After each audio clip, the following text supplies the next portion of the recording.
Rain hammers Chicago's towering skyscrapers, the city cloaked in midnight shadows.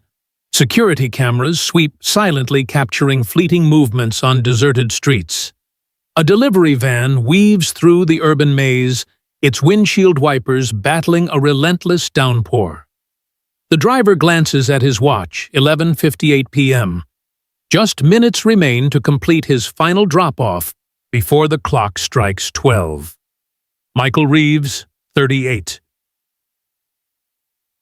Steps out of the van, pulling his jacket close against the storm.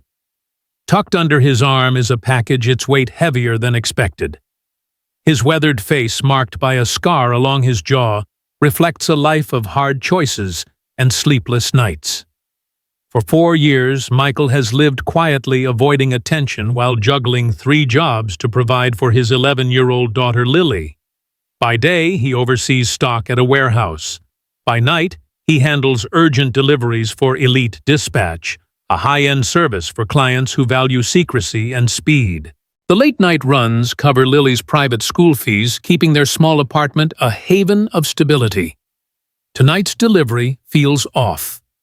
The package bound for the penthouse of Victor Harrington, CEO of Omnisphere Technologies, a major player in defense contracts, is sealed with biometric locks, partially obscured by labels. Company rules are strict. No questions, absolute discretion, hand delivery only. As Michael nears the luxury high-rise, unease creeps in. The front desk, usually manned by a guard, is empty. The lobby, typically bathed in warm light, is dim, almost ghostly. Across the street, 2 black SUVs, idle engines humming. Through the rain, Michael spots figures in tactical gear slipping into the building's service entrance. Their movements are precise, professional, not civilians. His instincts, honed from a past he's tried to bury, scream caution. He circles the block twice, weighing his options. His phone buzzes with the message from his supervisor, delivery confirmation overdue. Update status, now. Reluctantly, Michael approaches the entrance. Gunshots crack from the upper floors, freezing him in place. Training from another life kicks in, sharpening his senses. His phone rings again, an unknown number. A distorted voice barks, "The package.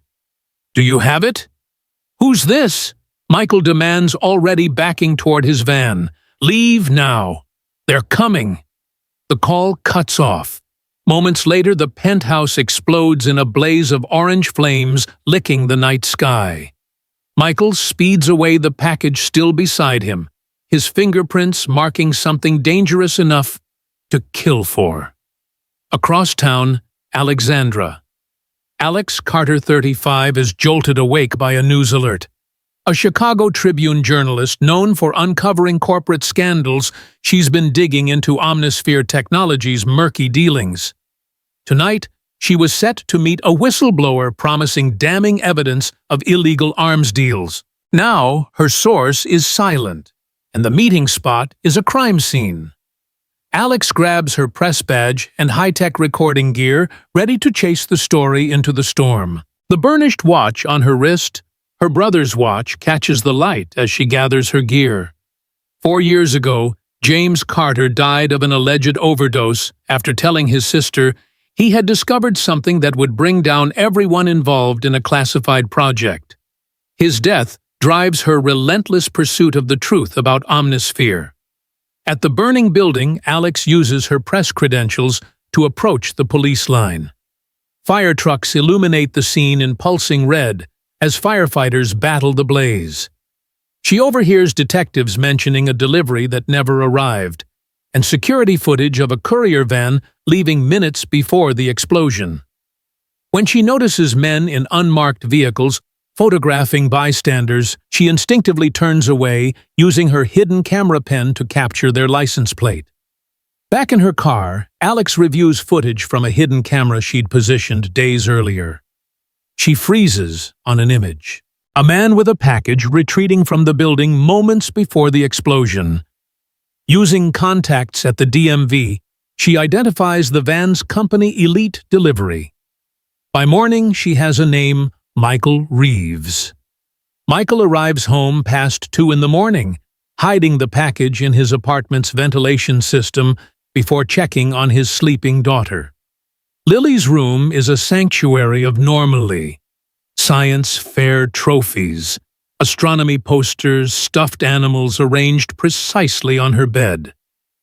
Her peaceful breathing contrasts with the trembling in his hands. His phone rings again, with an unknown number. He silences it, then receives a text message that makes his blood run cold. "I know what you have. We need to talk. Your daughter's safety depends on it." Morning comes too quickly. Michael sends Lily to school with forced cheerfulness, watching the yellow bus until it disappears around the corner. When he turns toward his car, a woman is waiting beside it. Confident stance, intelligent eyes, professional attire that can't quite hide the tension in her shoulders. "Michael Reeves, I'm Alex Carter from the Tribune." "Not interested," he responds, moving past her. "The package you didn't deliver last night, it contains evidence of illegal weapons testing. The people who want it killed my source and 3 others in that penthouse." Michael stops, eyes evaluating her with cold precision. "I don't know what you're talking about." Alex holds up her phone, showing surveillance photos. "The men who did it are monitoring your daughter's school right now." Black SUV.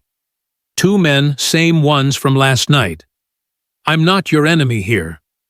Michael's face hardens as he studies the image. "What do you want the truth before more people die? If you're wrong about this, you've endangered my daughter for nothing. And if I'm right, staying quiet will get you both killed." In Michael's apartment, hastily packed bags wait by the door. He retrieves the package from its hiding place, while Alex keeps watch at the window. The unmarked cars she mentioned are indeed circling the block with methodical patience. "We need to open it," Alex insists. Breaking biometric seals triggers alerts. Michael counters, examining the package with practiced efficiency. Military ray security. "This isn't commercial technology. You seem to know a lot about classified packages for a delivery guy." Michael ignores her observation, carefully photographing the package from all angles before attempting to open it. Inside, a quantum encryption key, blood samples and specialized containers, and a partially damaged hard drive.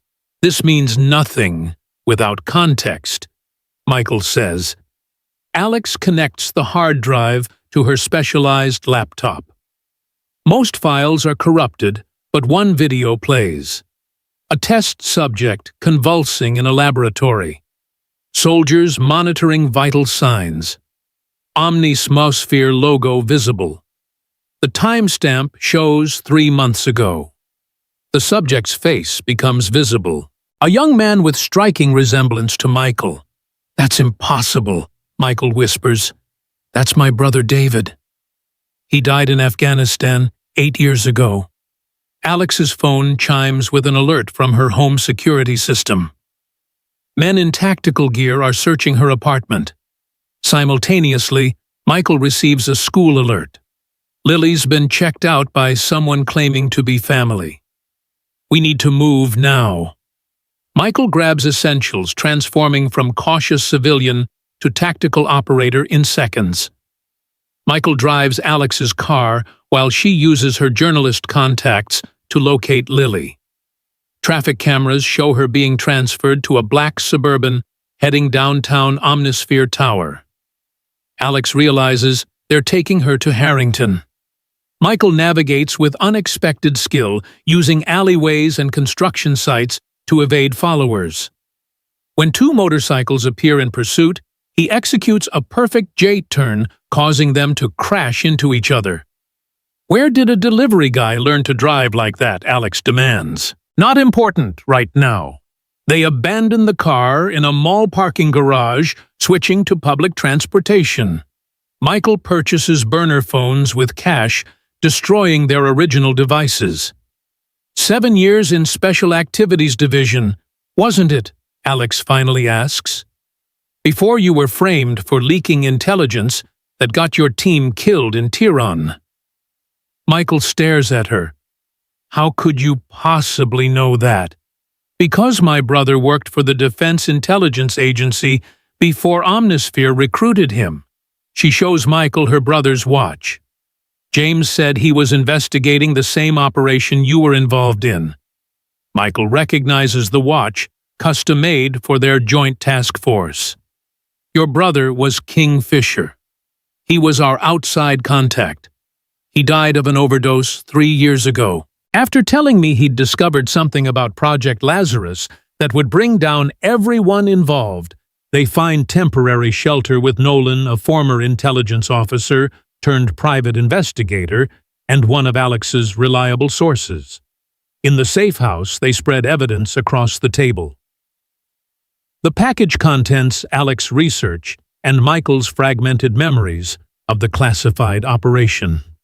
Project Lazarus was officially about battlefield revival technology, Michael explains, bringing critically wounded soldiers back from the brink. "I was analytical support, never saw the actual tests. My brother's notes mentioned replication, not revival." Alex counters. "And your brother's face in that video, 3 months ago, suggests something much worse." Nolan retrieves classified files through back channels. Pages revealed that 8 years ago, DNA samples were collected from elite soldiers, including Michael and his brother, for medical contingencies. Michael paces processing. "They weren't developing technology to save us. They were harvesting genetic material to create replaceable soldiers," Alex finishes. "Grown and programmed for specific missions. The perfect, deniable assets," Nolan adds. "No family, no identity, no rights, just skills and programmed loyalty." Michael examines the blood samples from the package. "These could prove they're using stolen genetic material, but we need more evidence connecting Omnisphere to Project Lazarus." Alex's laptop intercepts communications about Lily's location. 23rd floor of Omnisphere Tower, Victor Harrington's personal quarters. "He's using my daughter as bait," Michael says, his eyes hardening. "You can't just attack a corporate headquarters," Nolan warns. "Watch me." Alex blocks his path. "That's exactly what they want. Harrington needs to silence you, but killing a delivery guy creates questions. If you attack them, you're a terrorist. They eliminated in self-defense." Michael reluctantly acknowledges her logic. "We need leverage first." Alex continues, "Something valuable enough to trade for Lily." Michael studies the quantum key from the package. This unlocks something Harrington needs desperately. Something worth killing for. But what Alex asks? Michael's eyes light with realization. Not what, where. This isn't just an encryption key. It's a location beacon. Military black sites use these for secure access. Alex checks her brother's watch. A hidden compartment contains a matching encryption chip. "Your brother knew," Michael whispers. "He was trying to expose this from the inside. Then, let's finish what he started."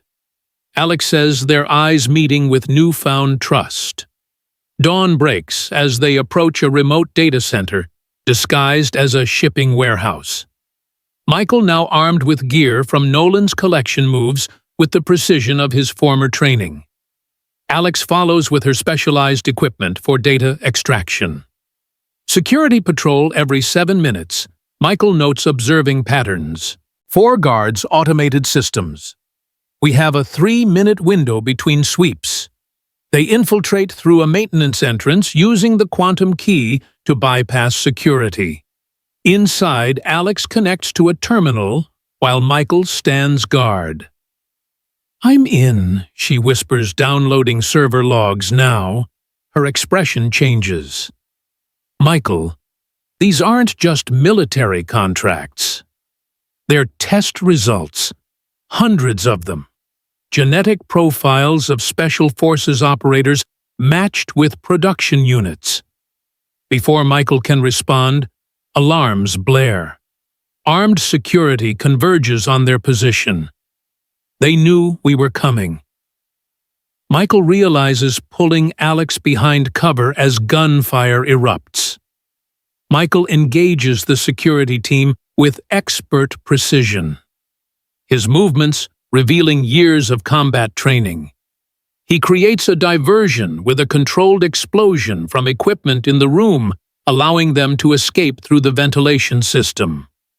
Outside, they're confronted by a black tactical team led by a man whose face stops Michael cold. An exact replica of himself, only younger with cold mechanical movements. Asset 347M, stand down, the doppelganger orders in Michael's voice. Michael hesitates just long enough for Alex to pull him into their vehicle. As they speed away, bullets shatter the rear window. "That was me," Michael stammers. "No." Alex grips his arm. "That's what they made from you." Back at the safe house, Michael sits alone, staring at his hands. Alex joins him, offering coffee. 10 years ago, Michael begins. Our intelligence unit uncovered a domestic black program operating without oversight.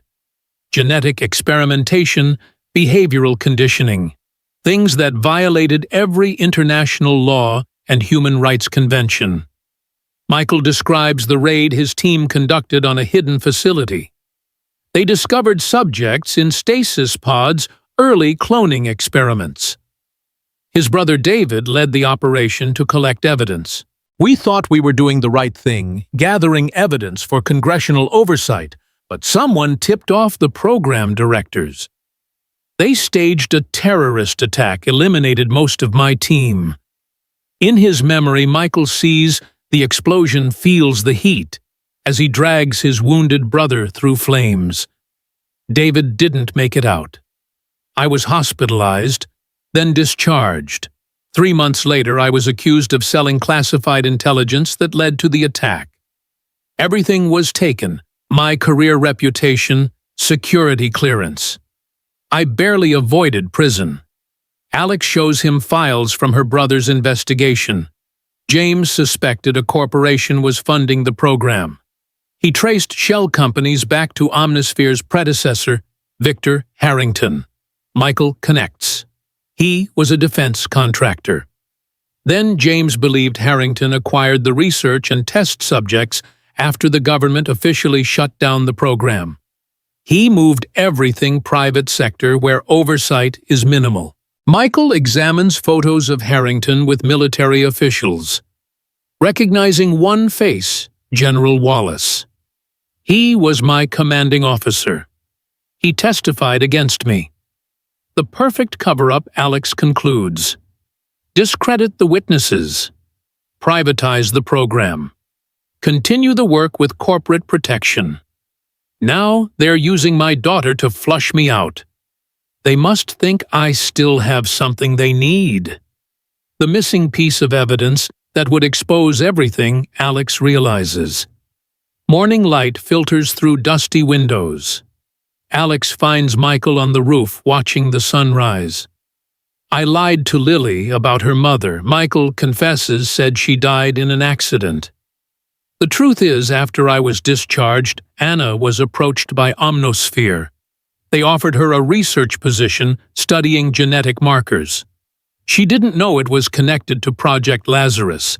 She discovered the connection, Alex guesses. Michael nods. She threatened to expose them. 2 days later, car accident. Police called it a mechanical failure. Alex touches his arm tentatively. I'm sorry. I've spent 4 years hiding, protecting Lily, wondering when they'd finally come for us. Michael turns to her. Now I realize they were just waiting for the right moment when the program was ready to deploy. The clones are operational now, Alex concludes. Your package contained the final verification they needed. Which means we're out of time, Michael states. Lily isn't just leverage. If they have her DNA, She becomes their next template. Alex finishes. A second-generation subject. Michael's phone buzzes. A video call from Lily's phone. He answers to see his daughter frightened, but trying to be brave, sitting in a luxurious office. Victor Harrington appears in frame. Mr. Reeve, shall we discuss and exchange the quantum key encryption codes for your daughter's safe return? I want proof she's unharmed, Michael demands. Daddy, Lily calls. They took blood samples. They said it's routine, but the call ends abruptly. Michael turns to Alex, his expression transformed from grief to resolute determination. I'm getting my daughter back, and then I'm burning their whole operation to the ground. For the first time, Alex sees the man beneath the careful facade, the intelligence operative who enemies once feared. She makes her decision. We'll do it together. Their eyes meet with new understanding beyond alliance. Something personal forming between them as they prepare for the rescue operation. Michael senses something wrong. Subtle indicators in Nolan's behavior. How did they find us at the data center? Michael asks, casually positioning himself between Alex and Nolan. Nolan avoids eye contact. Security systems must have evolved since my intel. Michael notices Nolan's phone blinking silently, or someone told him exactly when we'd arrive. Tension fills the room. Nolan reaches for his weapon, but Michael moves faster, disarming him in one fluid motion. How long have you been working for them? Michael demands. You don't understand the bigger picture, Nolan responds. Project Lazarus isn't just about soldiers. It's about ensuring American dominance. Imagine operatives who can infiltrate any organization who never break under torture because they don't know their assets until activated. They're playing God with stolen lives. Alex argues they're creating the future. Nolan counters. Harrington offered me protection, said I could help shape ethical guidelines from inside while they experiment on my daughter. Michael presses Nolan against the wall. You were always the prototype they wanted most, Michael. Your tactical thinking, adaptive intelligence. They've made dozens using your template, but none matched the original. They need fresh samples, newer profiles. Where are they keeping? Lily Michael demands underground facility beneath Omnisphere Tower. But you'll never reach her. The building's crawling with security and your improved versions. Michael knocks Nolan unconscious, zip-ties him to a pipe. We need to move. He tells Alex they'll track his phone when he doesn't check in. As they pack essential gear, Alex studies Michael. He said, you were the prototype they wanted most. What makes you different? Nothing. Michael answers too quickly. Let's go. In the Omnisphere Tower executive suite, Victor Harrington reviews security footage with a visitor hidden in shadow. Reeves is moving exactly as predicted, Harrington reports. The journalist compromised Nolan as expected, and the child. The shadowy figure steps forward. General Wallace Michael's former commander secure. Initial tests confirm her genetic profile enhances stability in the next generation. With her father's baseline and additional markers, we solved the degradation problem. The board is growing concerned about exposure, Wallace notes. A journalist and a discredited operative aren't threats individually, but together, they've done us a favor. Harrington interrupts. By accessing the data center, they have activated the final security protocol. The quantum key they stole is transmitting their location continuously, and the package contents a calculated risk. The samples were genuine but outdated. The hard drive contained only what we wanted them to see, enough to guide them exactly where we need them. Wallace examines footage of Michael and Alex. You're using them to identify any remaining security vulnerabilities before full deployment. Precisely.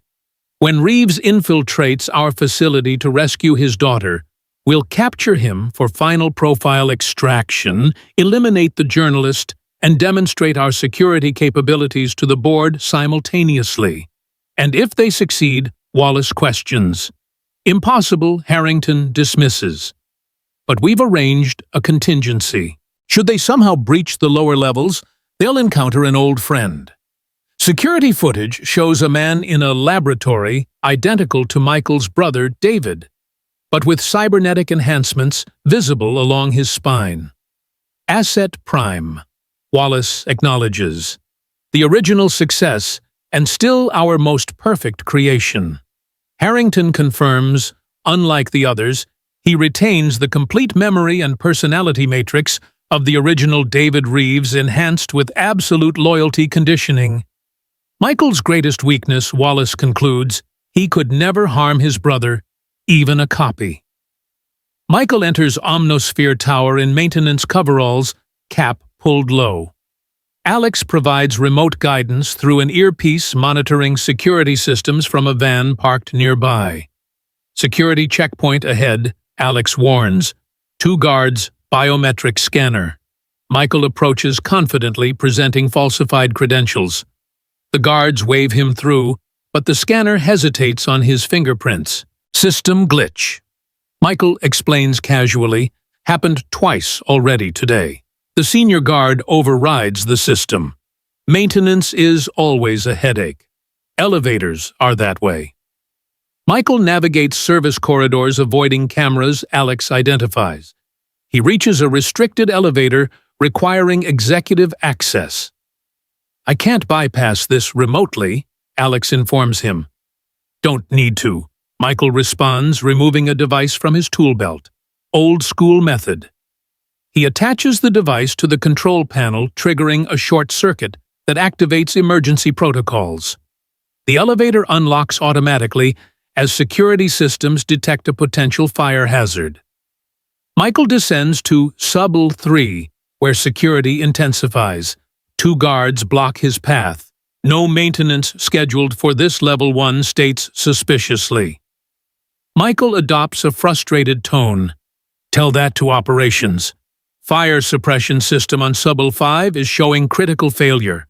Either I fix it, or the whole building gets evacuated for protocol violation. The guards exchange glances, then reluctantly allow him through. That was too easy, Michael whispers to Alex. Agreed, she responds. They're monitoring you.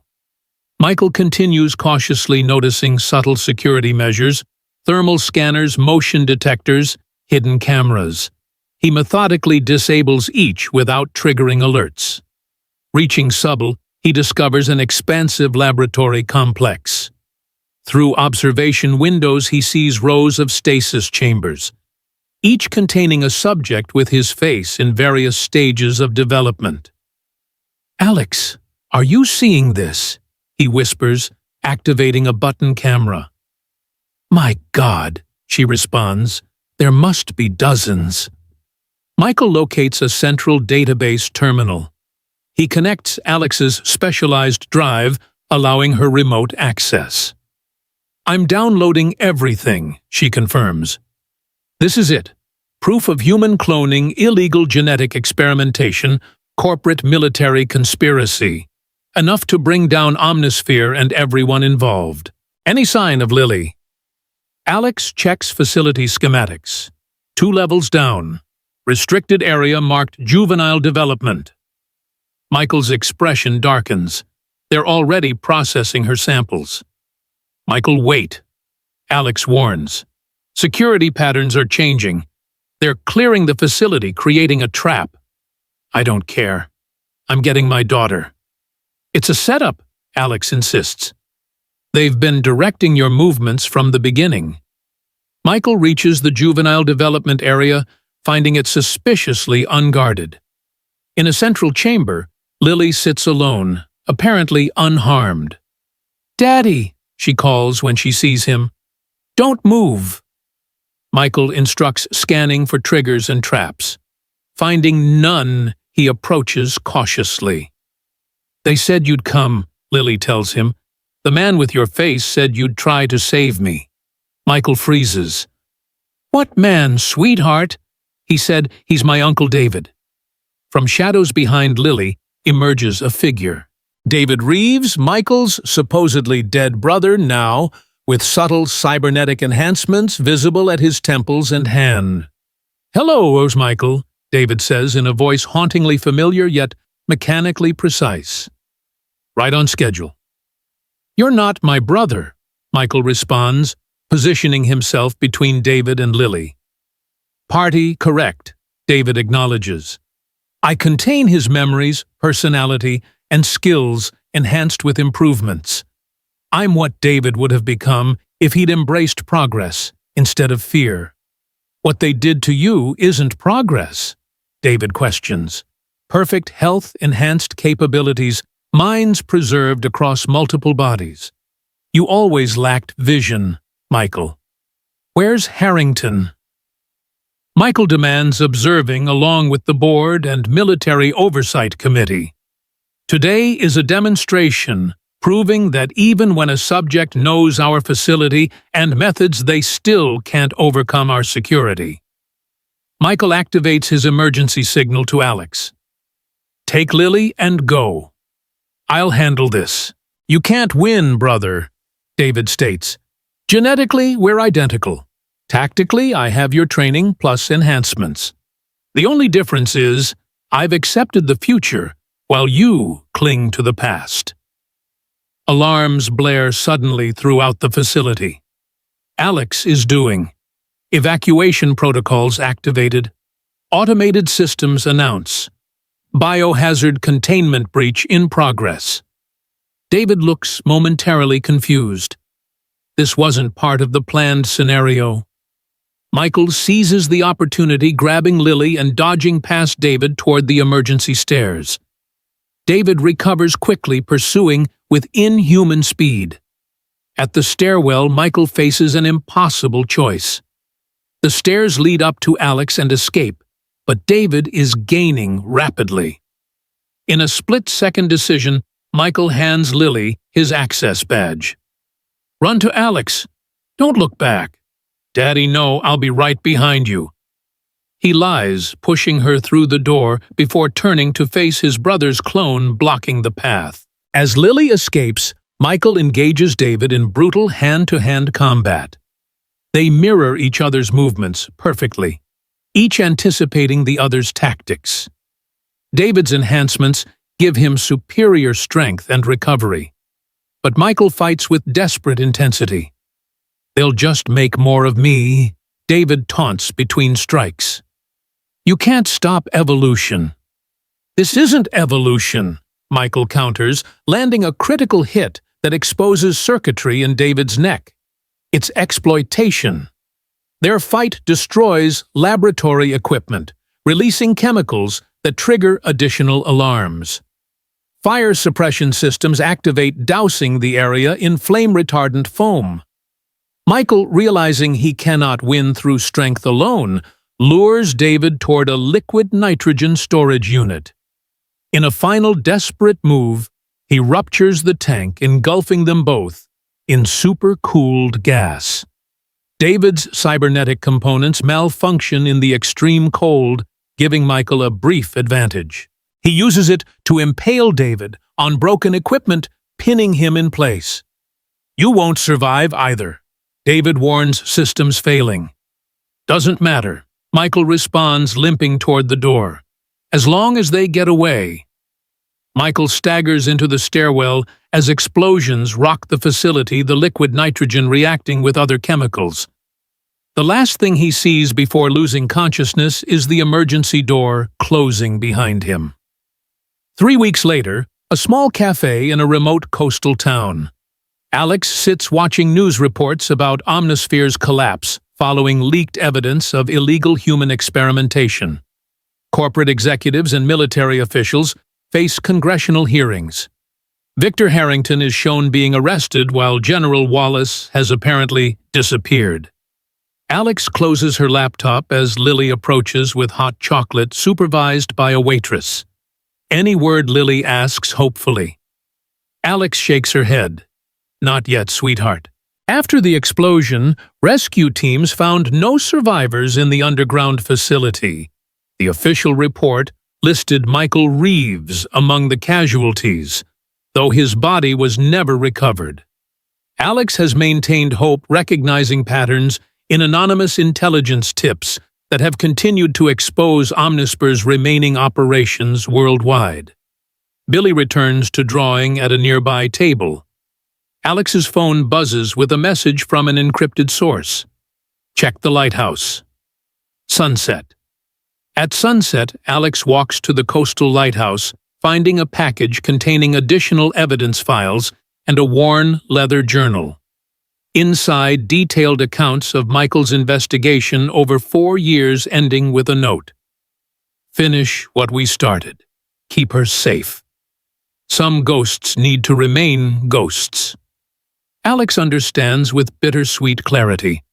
Michael survived, but can't return. His official death provides protection for Lily, allowing her to live without constantly looking over her shoulder. The clone program is exposed, but fragments remain operated by interests who would still target Michael and his daughter if they knew he lived. She watches the ocean, sensing someone watching from a distance, but doesn't turn around. Some truths are better left unconfirmed. 1 year later, Alex has adopted Lily, moving to a small coastal town where they've started fresh. Alex now runs an independent investigative journalism platform exposing corporate and governmental abuses. Lily excels in school, showing her father's analytical mind and her mother's scientific curiosity. In their living room, a memorial wall contains photos of Michael and Anna Reeves. Lily often tells Alex stories about her parents, preserving their memory while building a new family bond with her guardian. Alex's investigation continues discreetly. The journal revealed connections between Omnisphere and other corporations pursuing similar technology. While the main program was dismantled, the research continues in fragmented forms globally. Alex systematically exposes each operation supported by anonymous intelligence that arrives at precisely the right moment. On Lily's birthday, they visit a small cemetery overlooking the ocean, where symbolic headstones from Michael and Anna stand, though no bodies lie beneath. As Lily places flowers, Alex notices a man watching from a distance, his face partially obscured, but his posture unmistakable. She doesn't point him out to Lily, respecting the painful choice Michael made. Sometimes protection means separation, allowing Lily to grow up without the shadow of pursuit. That evening, Lily finds a precisely wrapped gift on their porch, an advanced microscope with a simple note for the future scientist. "Never stop questioning." "It's from him, isn't it?" Lily asks quietly, her eyes showing understanding beyond her years. Alex chooses her words carefully. "Some people never really leave us even when they can't stay." Lily hugs the gift. "Someday, when it's safe, he'll come back." Alex puts an arm around her. "Until then, we continue their work.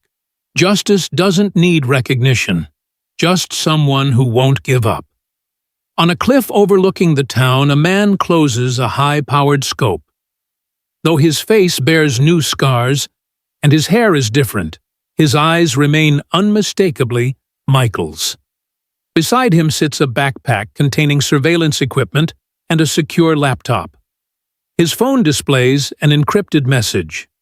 "Operation Phoenix Remnants identified in northeastern Europe. Awaiting instructions." Michael types a response. "Confirm intel. Prepare extraction." He takes a final look at the house where his daughter now lives with Alex. Their safety requires his absence, but his protection continues from the shadows. The explosion that supposedly killed him provided the perfect cover to hunt down the remaining fragments of Project Lazarus and the military officials who still believe in its potential. As he turns to leave, he notices a small drone hovering nearby. Alex's technology, her way of acknowledging his presence without compromising his cover. He allows a small smile, recognizing her message. She knows, but respects his choice. Michael retrieves from his pocket the quantum key that started everything, now reprogrammed to locate remaining Lazarus facilities. His mission continues not for vengeance, but prevention. The technology that tried to replicate him now helps him dismantle its own legacy. In the distance, Alex and Lily walk along the beach, their laughter carrying on the wind. Michael watches a moment longer, then disappears into the gathering darkness. A ghost with purpose. A father whose greatest act of love is absence. A guardian whose watch never ends. Some truths demand sacrifice. Some justice works best from shadows.